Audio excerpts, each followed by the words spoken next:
Welcome to the Cash Confident Podcast. I'm Brie Sedano, your fearless host, personal finance expert, and the visionary behind the revolutionary Cash Confident community. Get ready to embark on an electrifying journey where we redefine the rules of money and empower women to harness the immense power to craft the life they truly, truly desire. This podcast is the ultimate resource, meticulously crafted for women who are ready to unleash their financial prowess and embrace a life of abundant success. We leave no stone unturned as we delve into the depths of money management, mindset mastery, and the undeniable influence of emotions on your financial decisions. Prepare to rise above the societal limitations and break free from the chains that have held you back as we equip you with the tools and knowledge to make bold, confident choices with your cash. We believe that true financial power begins with knowledge, and that is exactly what we deliver. So buckle up, my fierce and ambitious friends, as we embark on this transformative journey to becoming cash confident together.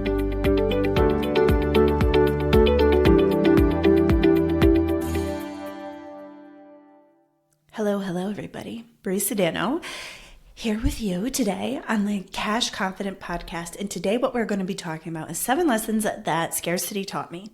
So in our last episode, in episode 4, we talked a lot about breaking out of a scarcity cycle. And we kind of talked about a lot of the downsides of scarcity and how scarcity impacts your brain function and your physical responses and your emotions and even your actions and behaviors. But today I want to show you the flip side of scarcity so that way you're not afraid of it. And that way, when you're learning to manage yourself through scarcity, it's not nothing's wrong. There's no tragedy. There's no problem.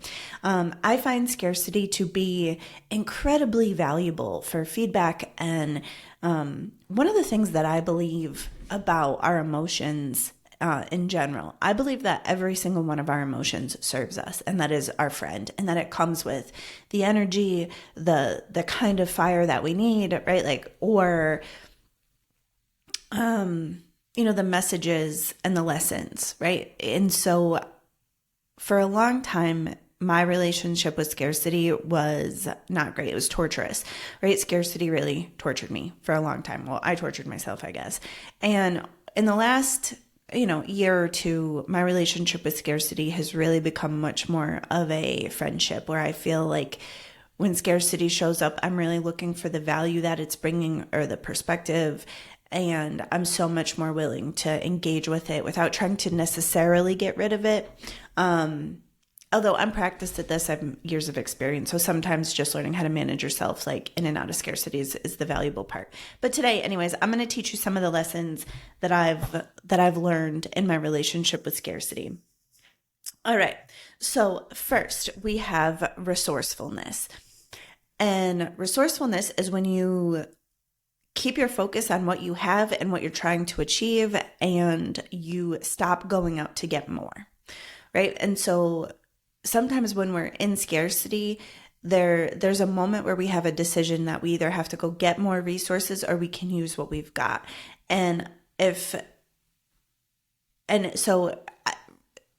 This resourcefulness is a skill that leads us to abundance, but you cannot learn it in abundance. Like you learn resourcefulness in scarcity when you don't have all of the resources that you need.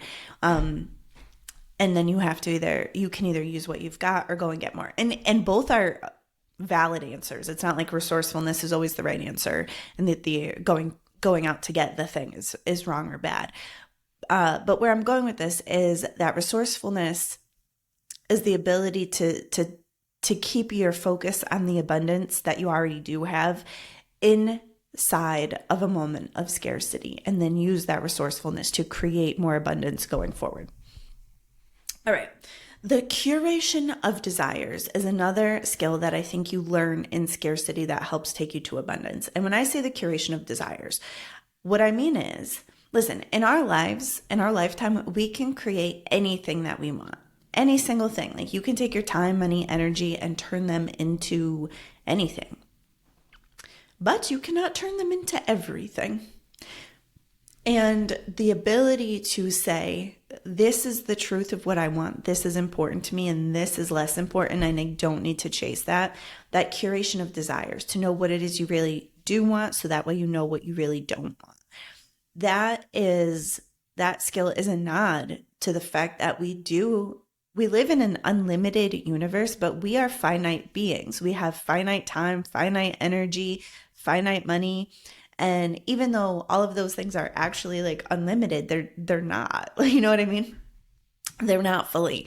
And so curating your desires, I think, is a skill, because if you want every single thing, your attention is going to be all over the place. You're going to be running around, chasing everything and getting hardly anything done. So that curation of desires is a skill that if we let scarcity really, really lead, we'll chase too much. We'll go after too much. But in learning how to navigate that scarcity beautifully, we can learn to curate those desires and then harness the focus and the energy that comes with scarcity to go get those desires, right? The third lesson I learned with scarcity is learning how to let go of things, learning to be like, I don't need this. Like, this is heavy and I don't want to carry this anymore. And that is a skill that you learn inside scarcity that also creates more abundance, because it creates more spaciousness. So I'll tell you, a couple years ago, maybe like 5 years ago now, I had a moment where maybe I lost my mind a little bit, and I came in my house and I was like, this place is so full of crap. And I ordered a dumpster, and my husband and I took, a full dumpster. So like 15 cubic yards plus, truckloads of, trash. And then we donated and gave away what was appropriate. But I went through and we got rid of a ton of stuff. And part of me wanted to like hang on to some things, right? And like, obviously we still have a house, like it's still full of stuff, but learning to let go of what no longer serves, to me, was such an act of abundance. Because what ended up happening at my house was my house got much more quiet. And I don't know if this happens to anybody else, but to me, it's almost like the stuff in my house is always making noise at me. It's like if socks are on the floor, they're like, pick me up, put me away, put me into the laundry. If there's like stuff out of place, it's like, pick me up, put me away. And so getting rid of all of the items in our house that no longer served freed up so much time and mental energy for me. It was like my house became this place where there was so much just like peace and rejuvenation and just mental quiet, right? And then my time, I just got so much time back because I wasn't constantly tidying, along with the energy where I wasn't expending energy perpetually being like annoyed with my family, right? I have kids, they leave their stuff everywhere, and then picking up after that is like something that like, annoys me, makes me feel some kind of way. But all of that is just like, and so all of that extra stuff was creating scarcity in my time, in my energy, and even in my emotions, like just dragging me into like annoyance and resentment towards the people I live with, who I love, completely. And so learning to let that go was a lesson that I learned, that sometimes too much actually creates a feeling of not enough. And so learning to let that stuff go really, really helped to increase my feelings of abundance. All right. So sufficiency is another skill. So that's the fourth skill that we're talking about that I learned, that you like learn in scarcity, that helps get you towards abundance. And to me, sufficiency is the in-between place between scarcity and abundance, right? So it's like when you're in scarcity, there's not enough resources, there's not enough anything. And when we if we are in scarcity and we are in a place of abundance, we will consume to excess. There'll be too much, and then we'll just work ourselves right back to scarcity. And in my mind, those two things kind of look like an infinity symbol, or it's, a number 8 turned on its side. And so sufficiency is the place that if you can get from scarcity to sufficiency and settle into a feeling of enoughness, feeling into like, I'm okay here. maybe I don't have every single thing. Maybe I'm not like in full abundance with every single thing in my life, but like I'm safe, I'm cool, I got this, nothing's chasing me, like. And I think when we go from scarcity to sufficiency, then we can go from sufficiency to abundance.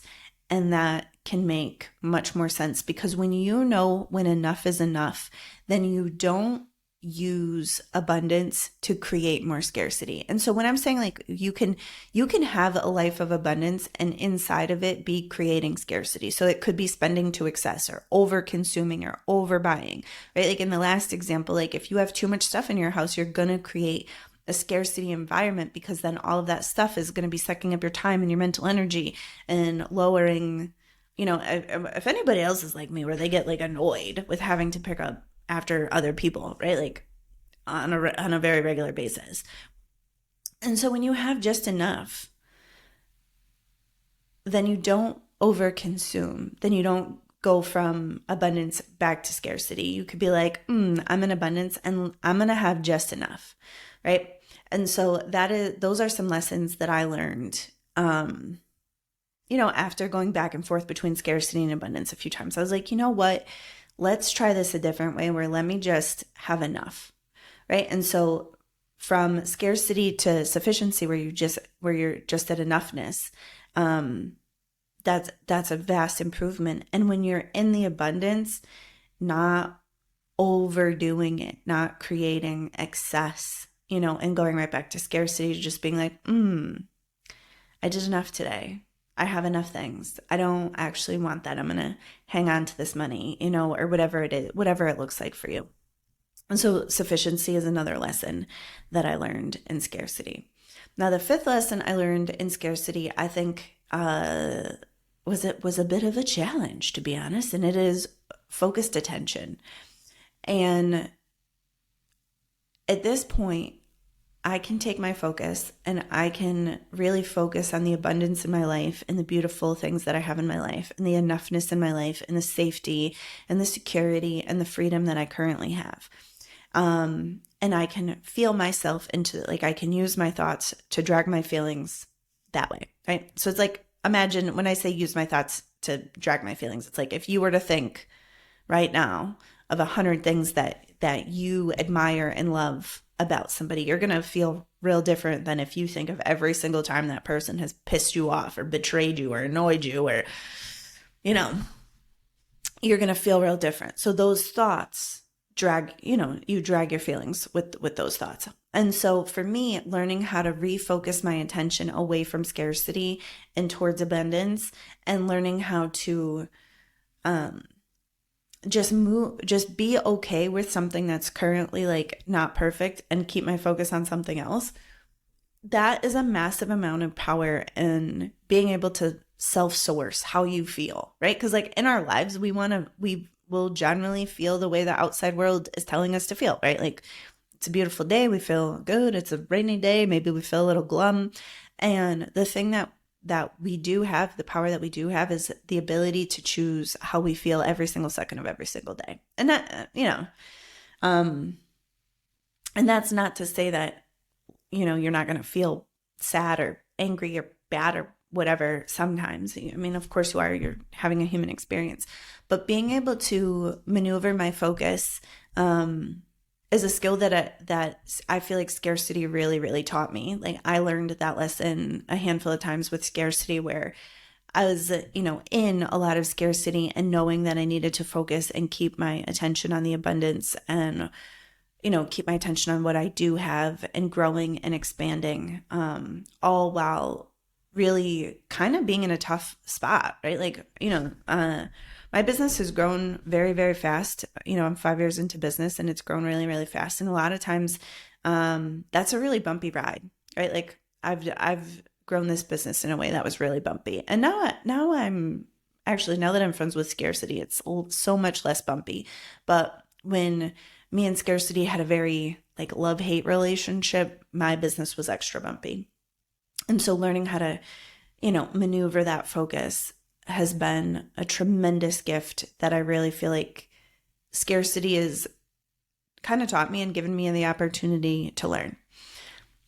All right. So number 6 is when to constrict. So to me, scarcity feels very constrictive. It feels really tight. Like I can feel like my body kind of contract, my thoughts contract, right? And so sometimes when I'm in scarcity, that's a great place to go looking for things that I actually don't want or need that I'm spending money on, right? So sometimes it's like, ooh, well, if I do this, I could free up some cash flow.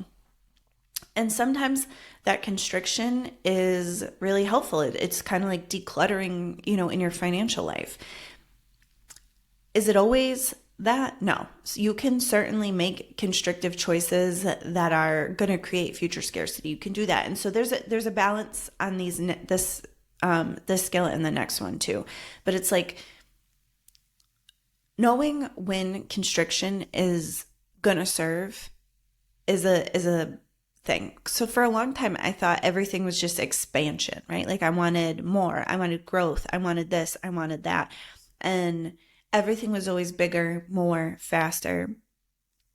And what happens when you just are doing that is sometimes you can be carrying a lot of expenses that you really don't need.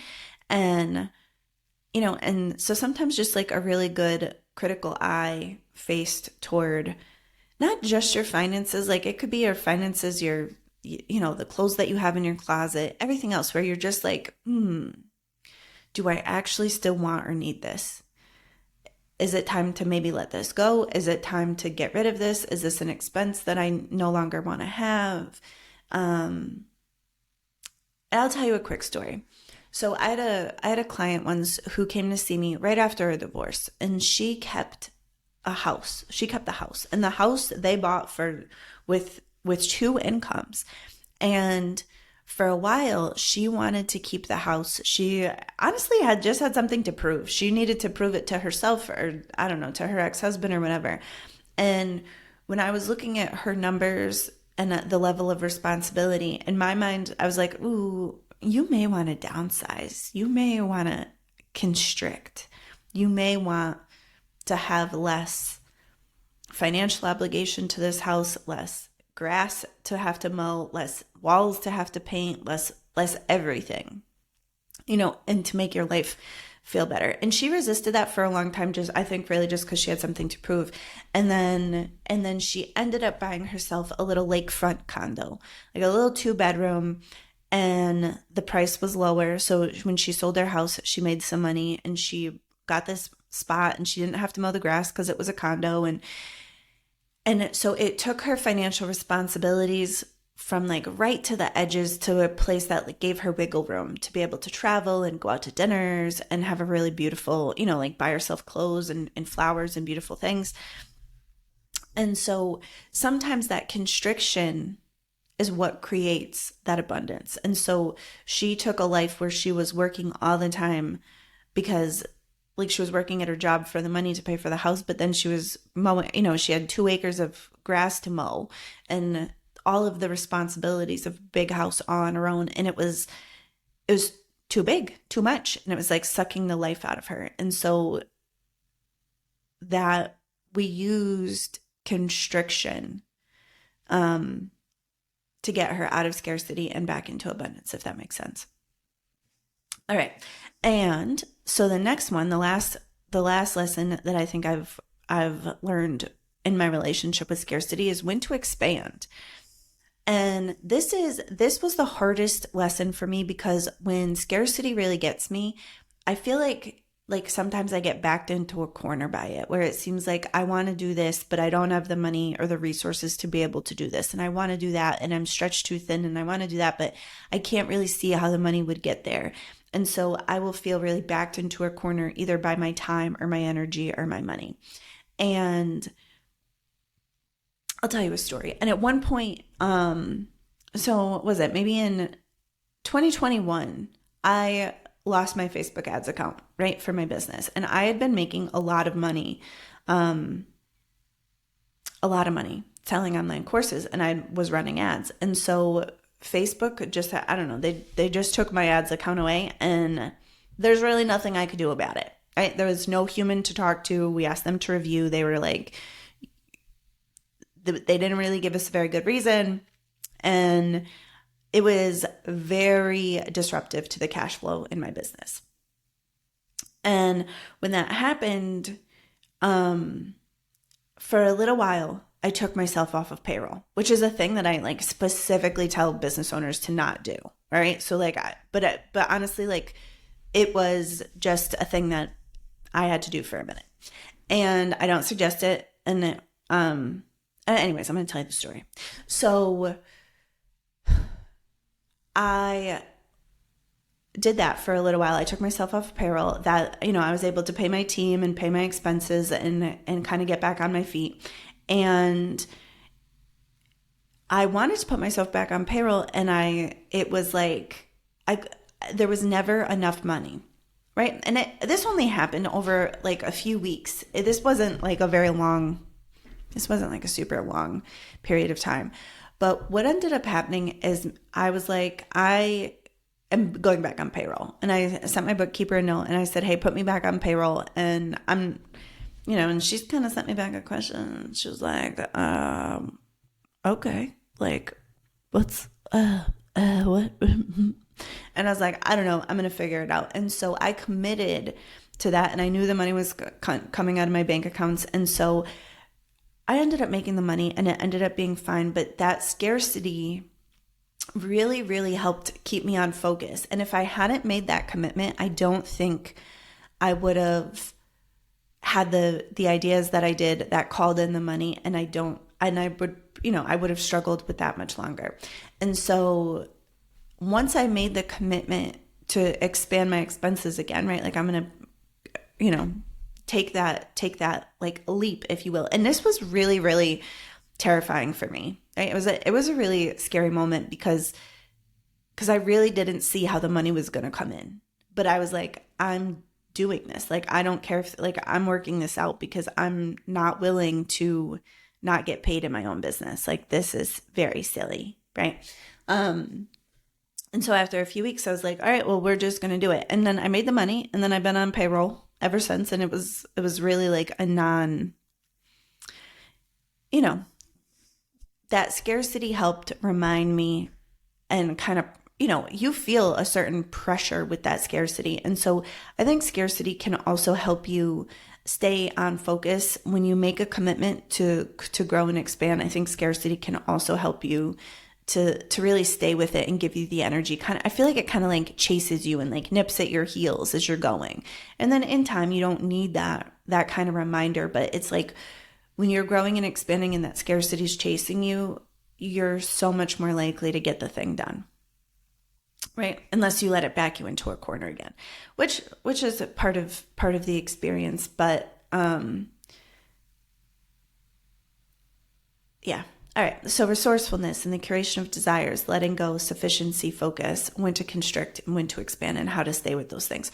Those are some of the lessons that I learned in scarcity, and some of the things that really helped me to become friends with scarcity. Like for years, scarcity, and I hated it. I hated being in scarcity. It terrified me. And I do this work, right? And so I was like, oh, if I'm experiencing scarcity, I'm doing something wrong. There's like something wrong with me. This is embarrassing. I'm a money coach. I shouldn't ever encounter scarcity. And like the stories I told myself was just added to the layers of just self-torture. And now scarcity is really just my friend. And so if scarcity is kind of coming up for me, it gives me an indication that there's something I need to look at. And sometimes scarcity still gets me, and then it comes with a lot of energy, and I navigate that, and it's not the worst, right? Like I still don't thoroughly enjoy a feeling of scarcity. It's not like I'm like looking forward to it. But when it does come, I'm just like, oh, hey, old friend,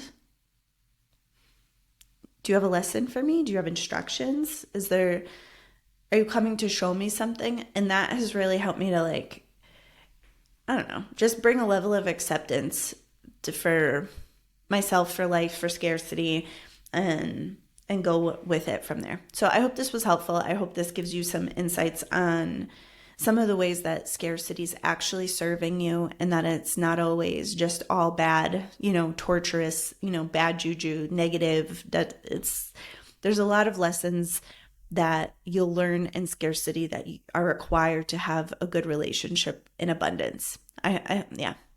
All right. So I hope that was helpful. If you thought it was, please share this episode with a friend, and please take a moment to review my show on whatever platform you're listening on, Spotify or Apple or Stitcher or any of the other places. Yeah, that is how we're growing. It's how we're expanding. It's how we're getting the message out there. And I am on a mission for just to get more money in the hands of good women and to use it skillfully and powerfully. So, all right. Well, I hope you learned something. I appreciate you, and thanks. Bye. It was my pleasure and joy to talk with you today. Thank you for listening. If you found value in our conversation, I kindly ask you to share the show with a friend who deserves to unleash her financial power. Your feedback is so valuable to me. So please take a moment to leave a review. Together we can amplify the message and bring more money into the hands of good women. For ongoing guidance and unwavering support on your financial journey, I invite you to join the Cash Confident community.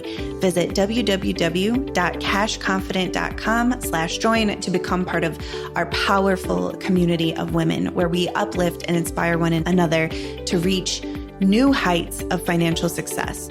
Remember, you possess the power to shape your financial destiny, and with the Cash Confident podcast and the support of our remarkable community, you are unstoppable. Embrace your financial power, create the life you desire, and let's ignite a movement of cash confident women who are transforming the world $1, one decision at a time.